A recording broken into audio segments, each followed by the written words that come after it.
welcome to Nihon-GO News, where every week we count down the top 5 most important and most ridiculous stories from Japan. I'm Abbey. And I'm Scott. Let's get started. Yeah!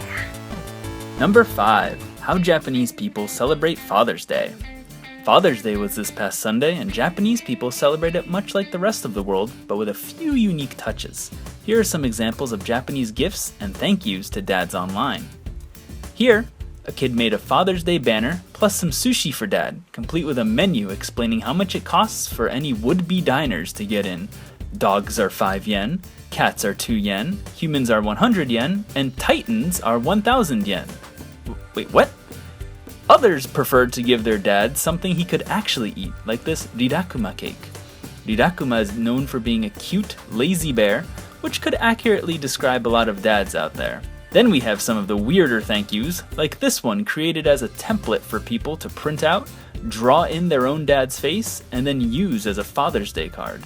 This one really feels timeless, a perfect card to accompany any present. So if you want to use it at your dad's next birthday to make him question everything, then check out the link in the description below. Number 4. Takenoko versus Kinoko Yama. If you're a candy lover in Japan, chances are you know what we're talking about and you've already picked a side. But for those who aren't in the know yet, let's break it down. In Japan, there are many types of chocolate cookie goodness available on store shelves, but major food brand Meiji sells the 2 most well-known ones, Kinoko no Yama, cookie stem chocolate mushrooms, and Takenoko, chocolate bamboo shoots with a cookie bottom. Because the candies are so similar, but still so different, most people prefer one over the other.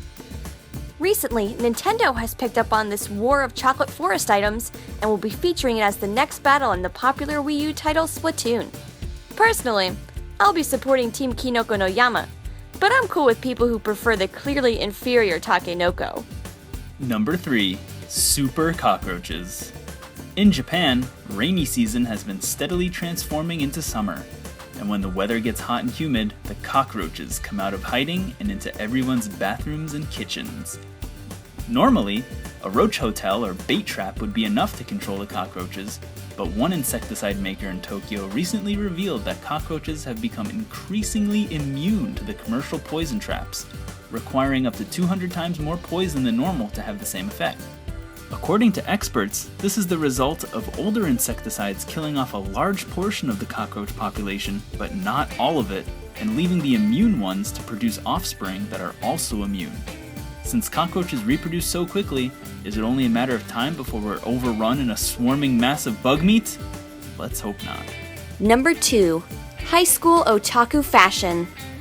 When you think of Japanese high school fashion, what comes to mind? A rainbow of colors? Cute things? Sailor suits and tube socks, eh? Well, it's time to get out with the old and in with the new, because over the past few months, what was a major fashion don't in Japan has become a major fashion do. Otaku style. Hundreds of Japanese high schoolers have begun dressing up as Japan's famous otaku, making use of all the stereotypical elements. A rolled bandana tied around the head, glasses, a flannel shirt tucked into jeans, and a backpack full of video games and manga. It's worth noting that not all otaku dress like this anymore, and most of the stereotype comes from an image burned into the Japanese mind from at least 20 years ago. But if you've ever felt like dressing up in the traditional otaku attire, then get in on it now, because we have a feeling that this trend will go away faster than an AKB48 CD on release day. Number 1. 2 billion yen ATM heist. Last on our list this week, a coordinated attack on Japanese ATMs resulted in 2 billion yen, roughly $18 million, being stolen.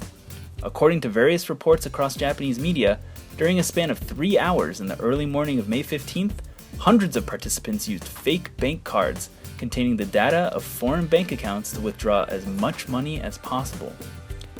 The ATMs that were targeted in this attack were convenience store ATMs that, unlike Japanese commercial banks, allow foreign cards to be used. Each thief also used multiple cards in a row to withdraw the maximum amount on each one, an activity which may have aroused suspicion at a bank, but went unnoticed by the convenience store clerks who were busy with other tasks. Will this incident result in changes to help safeguard ATMs better in Japan? Perhaps, but at the same time, Japan already has a shaky relationship with credit and debit cards. Most people don't regularly pay in stores using debit cards, vastly preferring to use cash, and most ATMs are only open on certain days and certain times. Let's hope that whatever changes do happen, they don't hurt the majority of honest people just trying to use their debit cards in Japan. That's all the Nihon-GO news for this week. If you want to stay up to date, don't forget to subscribe, and we'll see you next week. Until then, here's your weekly cute.